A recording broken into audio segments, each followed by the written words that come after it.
En 1852, le chantier du chemin de fer s'attaquait à la Mayenne, procurant du travail aux carriers, tailleurs de pierre et ouvriers employés à la journée. Le tracé prévu dans la ville d'Évron souleva des objections et fut l'objet de polémiques. Toutefois, les esprits se calmèrent et ce fut finalement dans la joie que la ville d'Évron accueillit son premier train le 20 mai 1855. Laissons la parole au commissaire de police, Monsieur Racine. Monsieur le préfet, j'ai l'honneur de vous informer que 2 locomotives sont arrivées à Évron hier vers les 11h du matin. La locomotive, surnommée Ville de Brest, était pavoisée pour son arrivée première à Évron. À cette occasion, les habitants d'Évron se sont cotisés pour offrir un punch et des gâteaux aux employés et aux ouvriers montés sur ces locomotives. Un arc de triomphe avait été élevé pour cette fête qui fut présidée par monsieur le maire. Les ouvriers, au nombre de 50, ont manifesté leur joie au cri de « Vive l'empereur, vive les autorités et les habitants d'Évron ». Vers les 8h du soir, tout était rentré dans l'ordre accoutumé. Les ouvriers montés sur les locomotives avaient disparu. Tout s'est parfaitement passé. Je n'ai qu'à me louer de ces ouvriers et des habitants d'Évron.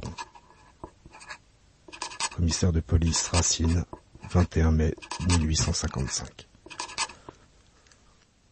Le 15 août 1855, la ligne Paris-Laval fut inaugurée. On organisa une grande fête au chef-lieu du département, occasion pour l'abbé Géraud, ancien curé d'Évron, de laisser libre cours à son lyrisme.